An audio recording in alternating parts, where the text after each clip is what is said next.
Halo teman-teman, selamat hari Minggu, selamat berakhir pekan juga. Semoga kalian, apapun aktivitas kalian, mungkin lagi rebahan, lagi santai. Gue berharap kalian dalam keadaan sehat-sehat dan happy tentunya. Dan untuk menambah atau menemani weekend kalian, gue akan upload ya video terbaru. Dan kali ini, seperti kalian juga udah baca di thumbnail dan judulnya, gue akan bahas full 100% dari kota Manchester. Jadi dua klub dari Manchester, yaitu Manchester Merah dan Biru, sama-sama meraih hasil positif di FA Cup, ya ini kompetisi tertua yang sudah berusia 142 tahun. Sebenarnya 152 tahun ya teman-teman ya, karena ada kepotong Perang Dunia Pertama dan Kedua. Jadi dimulainya 152 tahun yang lalu, tapi edisinya ke 142 gitu. Tapi anyway, kita akan bedah dua pertandingan yang sangat seru menurut gua ya, tapi berbeda color, yaitu City dan Arsenal, di mana City berhasil menang 1-0 dan juga MU berhasil mengalahkan Reading dengan skor 3-1. Mungkin gua akan mulai dari City dulu deh. City sama Arsenal gua akan berikan porsi sekitar 25-30% karena udah main 2 hari yang lalu ya. United akan banyak. Oke, ini menjadi pertemuan pertama City dan Arsenal musim ini setelah tertunda karena Ratu Elizabeth meninggal, sehingga di Liga mereka belum pernah ketemu. Jadi ini pertama kali mereka ketemu musim ini, dan memang kalau kita lihat hasil ini seperti memberikan sedikit alarm lah buat Arsenal bahwa hey, perebutan juara Liga belum selesai loh. Dan kita lihat kemarin sama-sama dengan kekuatan sekitar mungkin 75-85% ya. Jadi nggak terlalu lapis dua, tapi juga nggak terlalu full tim. Jadi 1-2 paling pemain yang dicadangkan, dan itu pun dirotasi di babak yang kedua atau seiring berjalannya waktu, melihat dinamika pertandingan ya. Jadi sekali lagi ini menunjukkan bahwa kalau lihat dari pertandingannya cukup seimbang, relatif seimbang. Arsenal berani ngelawan walaupun main di Etihad, tapi sekali lagi yang membedakan adalah keteguhan. Kenapa gue mengatakan kata seperti ini?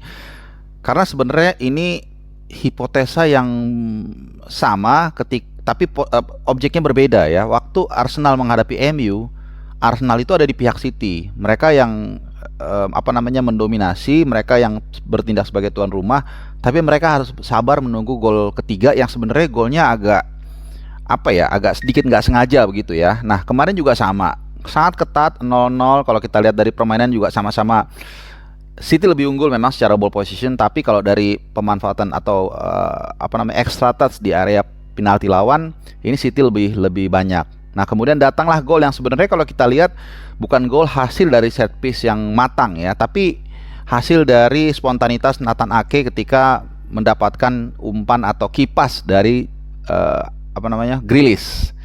Nah, ya tapi itu yang gue bilang tadi ya, ketika bertarung dalam keadaan yang sangat ketat ya, ini biasanya dibedakan oleh hal-hal yang kecil. Tadi yang gue bilang ketika lawan MU, Arsenal juga dimenangkan oleh sebuah sentuhan sedikit sentuhan kecil dari Nketiah, dan akhirnya menang. Sekarang gantian, City yang mendapatkan itu ketika mereka bermain sangat setara, sangat imbang, namun ada sebuah flick sedikit kecil ya yang dari Nathan Ake, yang bukan dari pemain yang mungkin diharapkan menciptakan gol, ternyata berhasil dan membawa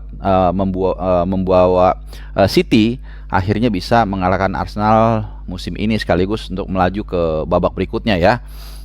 Nah, kalau kita lihat dari line up yang ditampilkan oleh kedua tim ini, memang ya karena memang dua pelatih ini sama-sama sudah sempikiran ya, satu sama lain sebenarnya udah tahu. Pep udah tahu apa yang akan dilakukan Arteta, apa yang nggak akan dilakukan Arteta. Demikian juga Arteta sudah tahu apa yang akan dilakukan Pep dan apa yang nggak akan dilakukan Pep. Itu mengapa pertandingan berlangsung sangat-sangat imbang ya. Walaupun secara materi kita harus akui City lebih matang, City lebih bagus sedikit.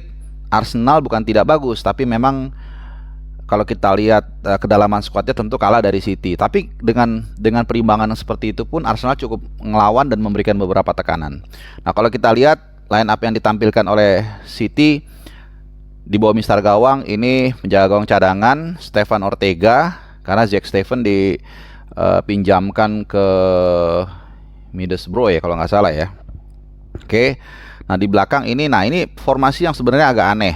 City ini menampilkan 3 back yaitu Nathan Ake, Akanji dan juga Stones. Sementara kalau kita lihat Rico Lewis ini didorong ke depan menemani Rodri sebagai double pivot. Tapi kalau kita lihat pada kenyataannya di lapangan, Rico Lewis ini lebih banyak sibuk untuk mengcover daerahnya Stones di sisi kanan ya, karena memang Rico Lewis ini aslinya adalah bek kanan. Sementara di layar berikutnya itu ada 4 gelandang kreatif, ada Jack Grealish, kemudian ada Kevin De Bruyne, Gundogan dan juga Riyad Mahrez, dan di depan Haaland. Nah, menariknya pertandingan ini seperti merujuk pada di laga sebelumnya ya, ketika City kalah dari United.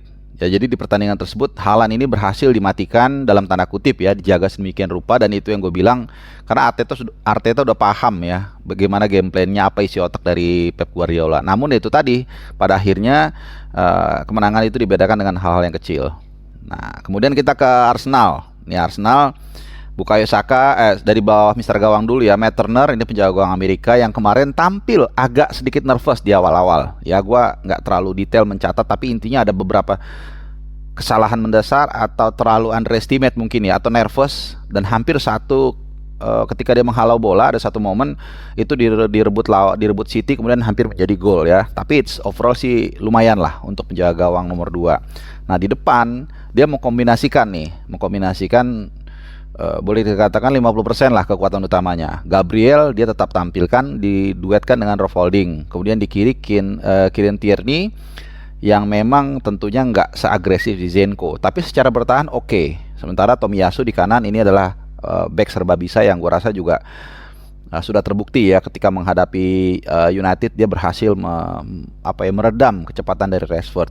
Nah, jadi kira-kira 60-70% lah di lini belakang ini kekuatannya. Nah, di tengah dari 3 gelandang yang biasa dipakai itu Arteta nggak mau ngambil resiko ya. Thomas Partey dan juga Granit Xhaka, ini 2 gelandang utama kembali dipasang. Cuman satu Vieira. Nah, ini Vieira yang dipasangkan di situ ya. Dan di depan Nketiah memang nggak ada pilihan lain sebagai target man. Kemudian Xhaka di kanan dan kiri Trossard untuk pertama kalinya tampil starter ya. Trossard juga nggak terlalu maksimal kemarin karena tadi itu di cover oleh Rico Lewis yang sedemikian rupa cukup berhasil lah meredam kecepatan dari Trossard. Nah, sekali lagi ini menunjukkan bahwa memang bukan kelihatannya tapi hampir pasti kalau kita bicara di Liga memang akan menjadi two horses racing ya kalau kita melihat kekuatan kedua tim itu. Nah, ini juga yang akhirnya membuat MU, sekaligus kita beralih ke MU ya. Kalau gue melihat apa yang ada di isi kepala Erik ten Hag ini, dia melihat memang nampaknya akan menjadi sulit ya kalau kita lihat MU bisa untuk menyodok ikut rebutan di Premier League ya. Kalau kita lihat jaraknya kan mereka 39 poinnya, Arsenal 50, beda 11 poin. Bahkan masih ada dia harus melewati City dan juga Newcastle. Jadi ini mengingatkan gue kepada copy paste era United di tahun 2016-17 ya lebih tepatnya. Saat itu juga formatnya juga hampir sama. United udah nggak bisa mengejar, gue lupa nomor 1 siapa waktu itu, mungkin City kalau nggak salah ya. City di Liga udah jauh bedanya. Akhirnya Mourinho pakai jalan belakang, dia push performanya di Europa League. Untuk apa? Untuk mendapatkan gelar 1, dan itu memang akan pada akhirnya menjadi gelar terakhir MU sejauh ini, dan kedua dapat tiket ke Liga Champions. Nah, makanya waktu itu gue masih ingat di Liga itu Mourinho kayak agak kok nurunin lapis 2 terus ya, atau nggak serius lah kelihatan. Ternyata dia lebih memilih untuk melepas, jadi memprioritaskan ya, mengambil ya harus milih lah, dia lepas di Premier League supaya pemainnya ini bugar, nggak cedera, untuk bisa fokus di Europa League. Dan ini yang gue rasa juga coba dilakukan oleh Erik ten Hag ya. Kalau Erik ten Hag ini kan pelatih pintar lah ya. Jadi sekarang mereka masih hidup di 3 kompetisi, bahkan masih ada di Europa League, masih ada di Piala Liga ya, mereka ngalahkan Nottingham Forest kemarin, dan juga FA Cup. Premier League dilepas karena Premier League ini yang paling kecil kemungkinan untuk bisa juara. Nah, kemudian 3 ini mereka hajar terus. Kenapa? Ya karena itu tadi, kalau mereka bisa memenangkan salah satu ini, bahkan Piala Liga sekalipun ya, tentu ini untuk starting era baru ini lebih bagus ya. Artinya secara psikologis pelatih, pemain, manajemen juga lebih pede untuk bisa terus merangkai tim ini lebih kuat. Nah, itu mengapa di pertemuan kalau kita bicara Piala Liga dulu ya, itu mereka hampir full strength menghadapi Nottingham Forest. Ya, dan hasilnya mereka menang 3-0. Kemudian walaupun setelah itu dia mulai melakukan rotasi. Nah, kemarin juga lawan Reading, kalau kita lihat line up-nya ini line up-nya nggak main-main ya. De Gea di belakang, kemudian Malaysia di kiri, Wan-Bissaka, memang ada kombinasi Harry Maguire ya. Tapi Lindelof ada di sana, ya gue rasa untuk menghadapi Reading ini masih cukup lah gitu ya. Dan kemarin terbukti nggak banyak serangan-serangan yang diterima oleh MU, hanya satu peluang emas mungkin atau dua lah kurang lebih. Nah, kemudian tengahnya kita lihat sampai ke depan itu semuanya the best ya. Casemiro, Eriksen, kemudian juga Anthony, Bruno Fernandes, Rashford dan juga Weghorst. Dan yang menarik adalah kemenangan ini semakin menegaskan betapa pentingnya peran seorang Casemiro ya, kalau nggak mau dibilang juga Brazil Connection. Kenapa? Karena kita masih ingat ya, ketika MU menghadapi Arsenal, permainan tanpa Casemiro saja sebenarnya sudah berimbang. Sehingga bisa dibayangkan kalau saat itu Casemiro main, karena dia akumulasi kan, ketika melawan Crystal Palace dia dapat kartu kuning, mungkin hasilnya bisa berbeda. Jadi emang MU ini sebenarnya berbahaya, cuman itu tadi, Erik ten Hag ingin fokus ke 2 atau 3 kompetisi yang lain. Dia lepas Premier League kalau dilihat dari modelnya ya. Tapi artinya dilepas ini bukan dilepas 100%, tapi untuk juara nampaknya sudah sangat sulit. Jadi paling dia akan mempush hanya posisi 4 besar, kemudian mencoba untuk mendapatkan 1 dari 3 piala, baik Liga, FA Cup maupun juga Europa League. Nah, dari permainan ini juga menarik kalau kita lihat ya, bagaimana peran dari para pemain Brazil ini benar-benar sangat luar biasa. Terlepas dari ada gol offside ya yang dialami oleh Rashford, ya ini Rashford juga oke juga penampilannya, udah 10 gol dalam 1 bulan terakhir setelah Piala Dunia. Gol-gol yang diciptakan Casemiro ini benar-benar hasil kombinasi antara individu dan kerjasama. Kalau kita lihat gol pertama ini hasil kombinasi yang sangat cantik ya. Diawali pergerakan dari second line dari Fred ya, kemudian kalau kita lihat ada dari Anthony, bukan dari Fred. Yang kedua yang Fred, Anthony melakukan true pass atau key pass ke Casemiro. Cuman yang orang nggak ngelihat adalah pergerakan AWB, Aaron Bissaka. Jadi dia tuh agak melebar ke kanan sehingga ada ruang yang lebih luas bagi Anthony dan Casemiro mendapatkan konektivitas ya, melakukan kerjasama, sehingga Casemiro dapat ruang, dapat umpan bagus dari Anthony dan langsung menciptakan gol pertama. Nah, gol kedua ini sebenarnya passing flip biasa dari Fred, tapi memang ini kelebihan dari Casemiro ya. Di Madrid kita tahu ini adalah area atau tupoksinya dia.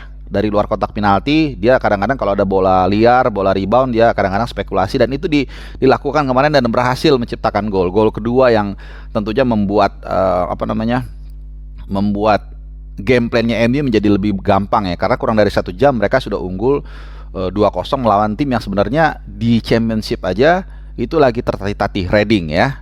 Nah, kemudian semakin mulus perjalanan mereka setelah menit 65. Itu Andy Carroll, ini mantan pemain Newcastle dan Liverpool ya, di kartu merah wasit, dan memang wajar karena memang dua kali tackle ya. Sebelumnya dia kartu kuning menit 60, menit 65 dia kartu kuning kedua, yang memang kalau kita lihat proses tackle ini sangat berbahaya lah ya. Dia yang pertama ke Malaysia, Tyrer Malaysia, dan kedua ke Casemiro. Dan setelah itu kalau kita lihat Erik ten Hag langsung melakukan rotasi lah gitu ya. Jadi melakukan rotasi untuk mengistirahatkan para pemain. Jadi langsung ditarik Rashford keluar, dimasukkan Garnacho. Ini kira-kira beberapa menit setelah Andy Carroll ditarik keluar. Kemudian juga Casemiro juga ditarik keluar, digantikan Maino. Sekali lagi ini memang bagian dari Erik ten Hag untuk bisa berselancar di seluruh kompetisi, menjaga para pemainnya nggak cedera. Nah, tapi dengan kondisi seperti ini pun ternyata mereka malah mendapatkan killing the goal menurut gua ya, bahkan sebelum pergantian tersebut dari Fred ya, melalui sebenarnya ini corner biasa, cuman cara mencetak golnya Fred ini sangat unik. Jadi dia mengingatkan gua ke Hernan Crespo ya, gol dengan tumit kaki. Dan ini sebenarnya langsung membunuh pertandingan, sehingga tadi gue bilang tadi si Erik ten Hag bisa melakukan sejumlah pergantian pemain. Ya walaupun ada gol gol penghibur dari Reading, gue rasa itu nggak ada masalah ya, dan itu juga gol yang memang ya it happens gitu, nggak apa namanya, yang memang bagus banget golnya, tandukan dan sulit untuk diantisipasi walaupun sudah begitu rapat, begitu banyak para pemain MU menjaga pergerakan dari Bangio, namanya Bangio, gue juga nggak tahu nih siapa, asis dari apa Tom Ince ya. Nah, ya gue rasa sih itu dulu pemaparan gue terkait hasil dari duo Manchester yang memang benar-benar kita lihat akan menarik ya sampai ujung musim ini. Masing-masing tim punya prioritas tersendiri ya. Ada yang fokus di Liga, ada yang fokus di Piala Domestik, ada yang fokus juga di Piala Eropa ya. City gue rasa ya, gue yakin 100% akan berupaya untuk fokus di Champions League, Arsenal di Premier League, City juga mungkin Premier League juga ya, tapi pasti dia akan lebih prefer untuk Champions League. Sementara United mencoba untuk mengambil piala ikan cere, ikan gabus dan lain-lain ya. Tapi it's okay ya, karena tiap tim punya prioritas masing-masing. Nah, itu pemaparan gua terkait dengan hasil dua Manchester yang sama-sama meraih hasil positif di FA Cup. Terima kasih udah nonton ya. Salam sehat.